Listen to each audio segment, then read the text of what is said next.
r/AskReddit. Teachers who have taught future murderers and major criminals, what were they like when they were under your tutelage?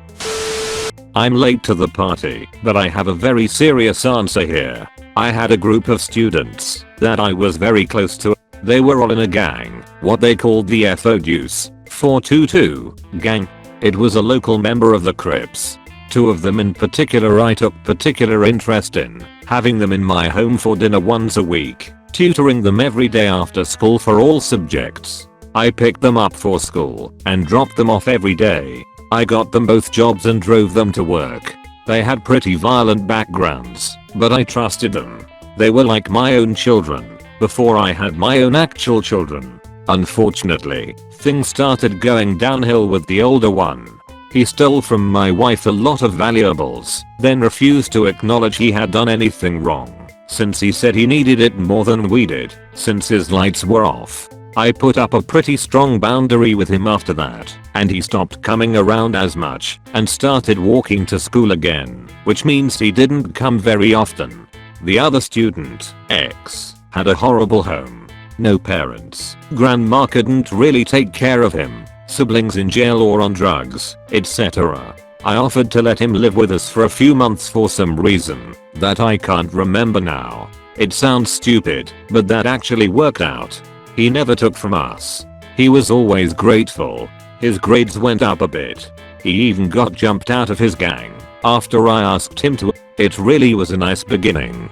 About 4 to 6 months into him living with us, we were watching The Office, and he was laughing really hard at some joke, when all of a sudden, he stopped laughing, got this real somber look, then got up, went to his room, and wouldn't talk to us. He got up the next morning and told us he wanted to move out. At first he wouldn't tell me why. After a while of pressing him, he said he felt guilty enjoying life, while his sister had to live in back with his grandma. He felt he was ready to take care of her, and no amount of me trying to convince him he had to take care of himself first would dissuade him, so he moved out the following week. After he graduated the next year, I changed schools and slowly lost contact with him. He got fired from his job for no call, no showing 3 times in a month. I got him another job, but the same thing happened. Finally we lost touch. This was about 7 years ago or so. About 7 months ago I get an email from a lawyer. He tells me that his client asked him to get in contact with me. It says he had been convicted of murder. There is a news article on it, but I don't think I should post it, even though it's public record and all. But he basically walked into a room, shot a guy he had no beef with for no discernible reason to anyone, then walked out without robbing him. I'm pretty upset about it. Part of my feelings revolve around sadness obviously, but there is also guilt for not getting it right / saying the right things / whatever. I knew he had violent tendencies, but I saw a non-violent side of him who liked Michael Scott and cooking. I had hoped that the better angels of his nature would win out, but obviously they didn't. I'm not sure I could have done anything different, and in some ways the experience has embittered me about the ability of people to be saved, although I don't think that word fits exactly. I definitely won't take those extreme measures again, partly because it seems like it was all for naught, and partly because I think it was riskier than I realized at the time. Thanks for reading whoever reads this. One of my former students murdered 2 people, apparently on a drug deal gone wrong. He is now serving life in prison. I had him in 1st grade. Sweet kid, highly intelligent. Seriously, he was reading on a 3rd grade level, despite the fact that he came in late every day. Not just 10 or 15 minutes late, usually he would come in around 10 o'clock.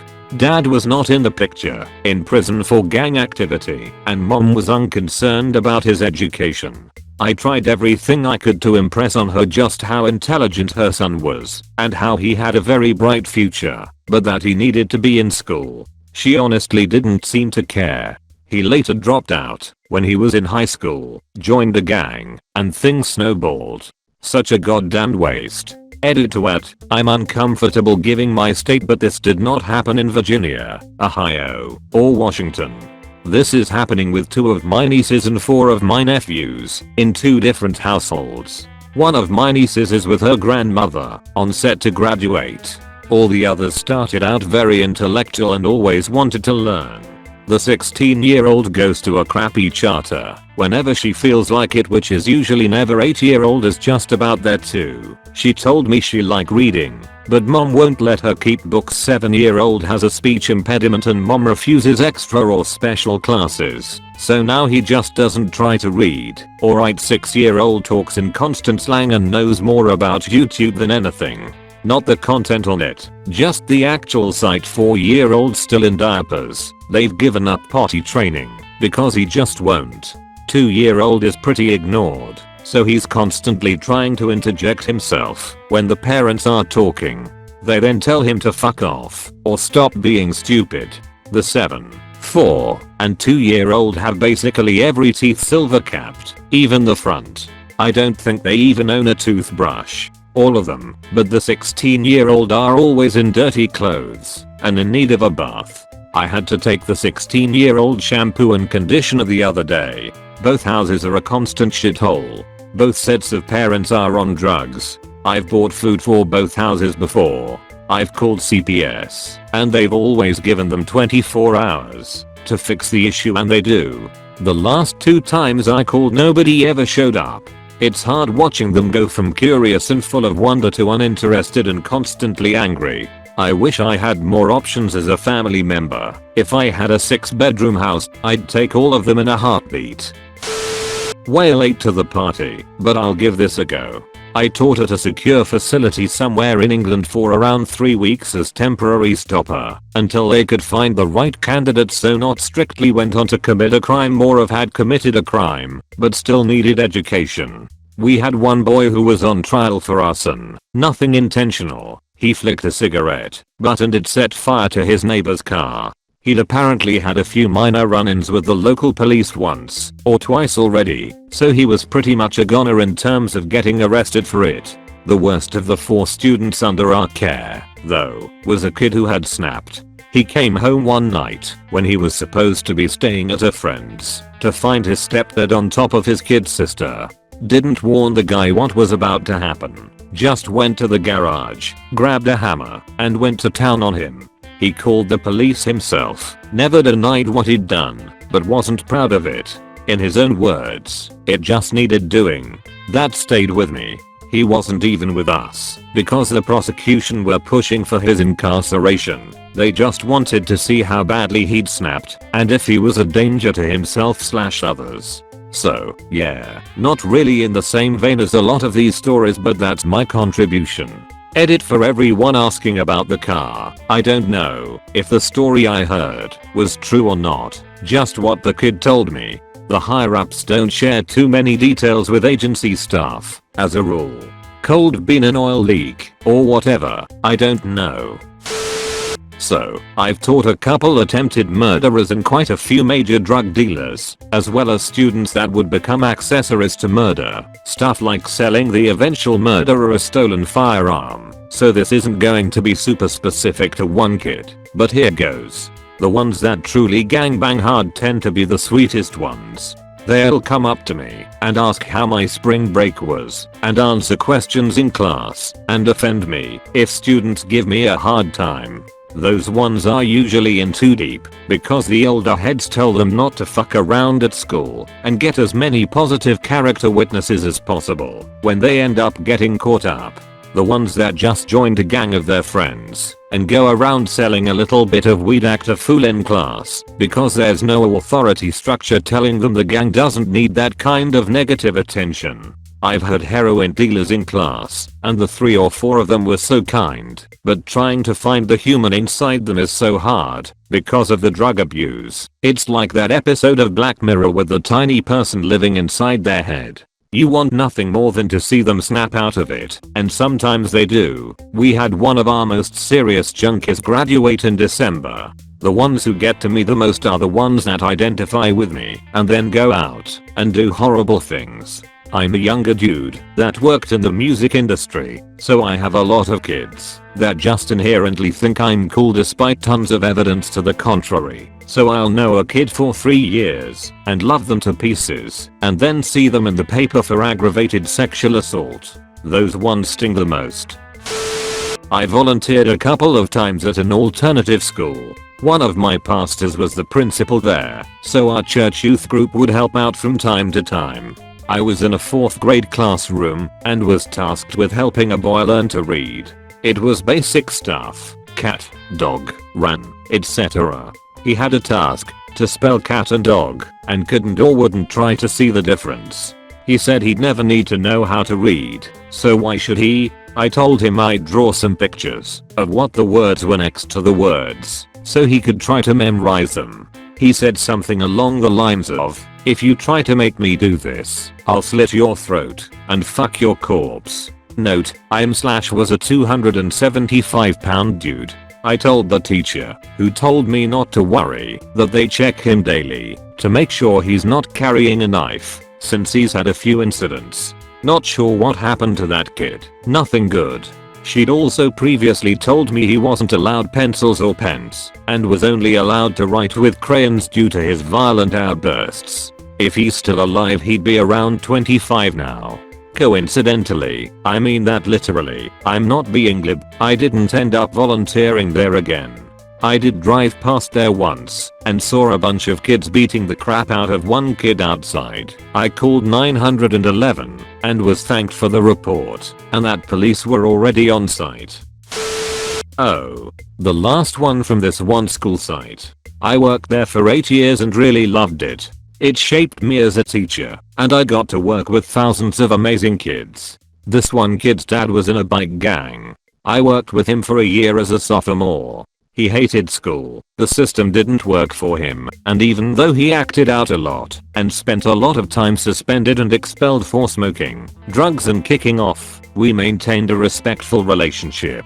He barely completed any work the year, but I was just glad he came to classes. I didn't teach him again, but he always stopped for a chat and a bit of banter. He was adamant he didn't want to follow in his dad's footsteps and started a construction course where he really excelled. He had found something he was naturally talented at. A few years after he had left school, he ended up working for his dad, both the actual business front and the drugs, weapons, and rivalry part. He was stabbed to death in a drug deal gone bad. I didn't go to his funeral as I hadn't seen him for a few years, but I expressed my condolences to his family and friends. He was 19. We had discussed the fact that he may end up in jail if he went into the family business. I never thought he wouldn't make it to his 20th birthday. I'm a teacher now, however I wasn't a teacher when this happened. I was working at a juvenile detention center, which they were saying was a treatment center. We were not a facility that held major offenders. One kid was in there for getting caught with some marijuana. He was in for like 3 to 6 months, which was harsh for a first time offender, but the judge was notorious for this kind of thing. We had kids from that area who were sent to us after skipping school a few times. He was really mellow, liked to play card games, and was very mature. When the younger kids would be starting fights or bickering, he would always distance himself and just sort of remove himself from everything. A year after he left us, he was caught trafficking serious amounts of narcotics. He was sentenced to something like 20 years for that, and the various offenses which led up to him getting caught. Edit. This gained a lot more traction than I expected, so I'll just answer a couple of questions for the curious. This was in Wyoming in 2014 to 2015, was going on for longer, but that was when I was there. I went to college originally to be a juvenile defense attorney and worked in Boston's court systems for a while, and I'm aware of how juvenile court works. In Wyoming, we just don't have that great of a system. There is a pretty set standard for punishment along the board, except with this one judge who was overly harsh, and her punishment was always our facility first, if we had the beds. That's why we all thought it was strange, and we did send a bunch of paperwork and numbers to child services, which got our facility shut down. It didn't affect her, that I know of. the supervisor in charge of reporting it, and who had the cop is killed himself 3 years ago, so I'm not exactly sure what kind of investigation could be done now. Our facility got axed, and it was a corrupt place itself. I know the judge's name, but who knows if she was really in on some corruption. She could totally just be a hard ass and think that our treatment center was what these kids needed. It's just strange that it was always a center and not another place unless there were no beds. I've worked in alternate behavior schools for a few years. Honestly, there are more of my ex-students in prison than not. Most are from big crime families and have been done generally for aggravated assault, but also have students in prison for sexual assault, murder, pedophilia, drugs, you name it really. Had one kid planning out an ISIS-inspired terror attack who's now kept in solitary for trying to convert other prisoners. Lots of heavy shit. Most of these kids, this is harsh, but you basically expect it from. They're surrounded by it, their parents don't give a shit, and they know no different. Got a kid at the moment though, lanky Asian kid, who was so delightful when he started. He's smart, polite, we let him in the kitchen to do food tech and let him use knives. Eventually checked his file because like, why is this kid in an alternate setting, and it's a mile thick? But it took months until he snapped. The day he did, he whacked a teacher and got a branch trying to smash his way into the classroom where the other kids were locked down. There were 4 police cars and he was pepper sprayed to subdue him. He just went bonkers. Came back from it, but a few weeks later got done for aggravated assault with a weapon. Standard. Is apparently assaulting guards left, right and center in Juvenile. I taught a student who turned out to be a pedophile. I met him at the age of 16, and he had watched his mum die of cancer. It happened at the start of the school year and it struck me as strange that he didn't take any time off to grieve with his family. We had one clash of wills when I took the class outside to compose poetry. He refused and started walking around smacking stuff with a large stick. He refused to go to the focus room and was collected by exec staff. I didn't teach him after that semester and was grateful. He was so clever, but difficult to engage. He had that dead eye stare that I associate with kids with diagnosed depression, eating disorders or burgeoning personality disorders. It takes one to know one. I was an ill young lady in my late teens. The trouble started after he finished school. He didn't complete matriculation, but was heavily involved in sports and coaching. And that is when and where he started grooming younger boys online. Much younger boys. Preteens. He was arrested when he was in his early 20s and put on good behavior. He violated his terms of bail in under 6 months and is now in jail. The thing is that I also taught his sister, and although subject to the same significant trauma, she handled it very differently. She is immensely successful and has excelled. I really feel for their dad who lost his partner and his son in such a short time frame. I taught 3 students that together went on to commit at least one locally high profile murder, and probably others, and will likely die in prison as a result of them. 2 of them are brothers, Adam and Brian. It became apparent pretty early on that their house had drug issues, and there was some serious neglect going on. Physical abuse too, from little things the boys let slip. They rarely had lunches, never had winter coats, and their shoes regularly were being glued or duct taped together. They'd talk about fights at their house, drug use, drunk parents, all sorts of things. We reported everything the entire year they were in my classroom, trying to get some intervention. They were actually from a fairly large family, 6 or 7 kids, but it never turned into anything. As students, they were entitled and did things like cutting in lines or taking someone else's candy and rowdy, but not entirely stupid. I think the total lack of discipline at home, never having consequences for not doing homework, was a huge contributing factor to how they ended up. Adam was not the brightest bulb. He was a follower, for sure, and a little bit of a bully.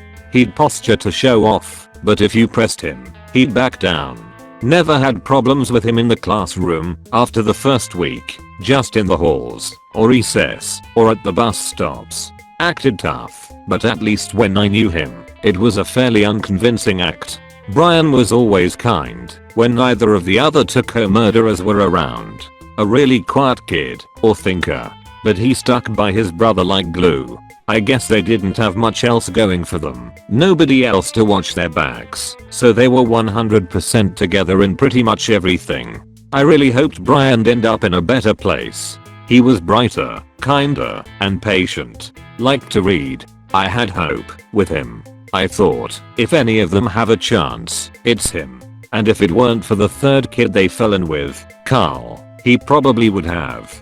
Cole was a problem kid, had a file thicker than a dictionary. I saw him stab a kid, for no reason, and then say it was because he wanted to see what happened. We had to remove all scissors from our classroom because he liked to cut things.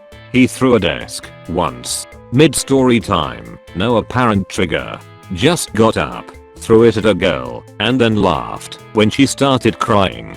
He was a nightmare on the bus, on the playground, and so on. He had a recess duty assigned to keep an eye on him, because whether he directly did it or not, kids got hurt when he was around. He talked about killing animals, going hunting, and about doing things like taking people into the woods, getting them really lost, and then leaving them to die. He was a creep. He liked to pick on little girls. Not the ones in his grade, but ones 4, 5 years younger. He'd corner them and bully them to tears, sometimes physically snatching at their dresses or pulling their hair. He was awful and constantly in and out of the principal's office. Adam worshipped Carl or followed him around like it anyway, and Brian, well, he stuck with his brother. It was so sad to see happening. They all lived in the same area and knew one another outside of school, and I always got the impression that Brian was afraid of Carl. I know some of the other teachers in the building were. Hell, I'll even admit I was too. I was on constant guard with him in class. He even in elementary school was fully capable of doing some serious permanent harm, and we all knew it. Together, while still in high school, they abducted and killed a classmate. Probably buried, but I used to run an after-school program at an at-risk junior high school. I had a student who was a typical middle school dude, loud, rambunctious but very coachable. He was very aware of how his actions affected others and generally was respectful. The only thing that I saw as an issue was his temper.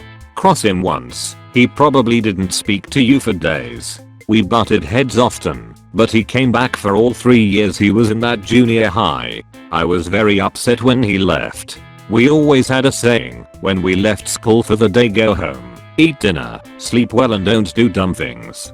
2 years later, 2016, I get an email from his mom that says you're probably going to be hearing about student in the news tonight. But I wanted you to know that student is really sorry and said he didn't listen to your advice and did something dumb. The student killed another student in a local park, pretty brutally, beat him to death, and stabbed him as well, all over a designer belt. He's in prison now. I received an email the day before he was sentenced that said, "I'm sorry, code danger. Thanks for everything. Don't do dumb things like I did. It'll stick with me forever. You really never know." I've since moved on to my 3rd district, now that I teach in, and there are so many different students that it is impossible to really see indicators of these kinds of things. All of them are as shocking as the last. I was a grad student / teacher at Virginia Tech when Soon Hui Cho barricaded himself in Norris Hall. When he was in class, the guy didn't speak. Never. Not one word. Don't get me wrong. I have silent students every semester. Some people just don't talk in class, but they still respond with facial gestures. Cho made no facial gestures like smiling or moving his eyebrows to reflect a thought he was having. He didn't look bored or embarrassed because that entails a facial gesture. Dude didn't even yawn. Now, try to imagine doing that. 4.5 months, not speaking, and no facial gestures. I imagine this would take some degree of effort, meaning you'd have to try to maintain a state of non-expression. When I think about undertaking this feat, I imagine I would begin to feel exhausted from not expressing my thoughts or emotions. I don't even think I could make it 4.5 days, let alone months. After all the years since the shooting, this is the thought I'm left wondering about the most. Even more strange was that it was a creative writing class, meaning the point was to bring your own writing, in this case, scenes from a stage play, and talk about other students' writing. It wasn't core curriculum, it was optional. So Cho basically elected to place himself in a class where he'd be expected to speak and provide feedback, but he just sat in class with a baseball cap pushed down to semi-hide his face and watched. If you asked him a question, he just stared back. No words. No facial expressions. That video he mailed out to news stations before the shooting? That was the most any of us in the English depth heard him speak. As for his plays, the best I can describe it as weird. One scene I remember was of a son furiously accusing his father. The dialogue was like, "How dare you, father? You F you ash my mother. Shame." Just weird stuff. I think some people have even performed Cho's plays and put them on YouTube. I taught in a pretty rough area in the inner city US for a decade. Mostly Latino and illegal immigrant kids. I've had my share of serious drug dealers, gang kids, and the like. Despite their fair share of felonies, overall they were okay kids who made some bad choices, didn't get the support they needed, or were just raised in that lifestyle. They never scared me, or were too much to handle. There was a lot of honor there within the community. They honestly tended to control themselves, or work together when asked. Obviously, low academic skills, but trying when they were around. Being a pretty big male who can take a joke, talk shit, and speak Spanish really helped. Some of my more privileged, or female coworkers had a lot of issues with student discipline. I luckily did not. Now I had one skinny crazy-eyed white kid we'll call Brian. Brian was fucking terrifying. The super scary gang kids were like, no fucking way I'm sitting anywhere near him. In and out of state institutions, since he was probably 5. God knows what the hell happened to him to fuck him up so badly. I knew a kid called him crazy one day, and Brian went after that kid like a wild animal. Like I said, I'm a decent sized dude, and have broken up a lot of fights. Me and this other giant kid struggled to hold him back. Brian eventually was expelled from our school over that, and many other things. He aged out of the school and juvie system at 18. I saw the news about a year and a half later. He had broken into a nice suburban home, murdered the family of 4 there, and was just chilling in the house. They caught him when the neighbors noticed no one coming or going for a few days. God knows what terrible shit he did in there, before and after they died. TLDR, taught a lot of tough, scary kids. Not all that bad. Only one that ever scared me ended up killing a family and living among their corpses for a while. Thank you so much for watching the whole video. Please leave a like and subscribe.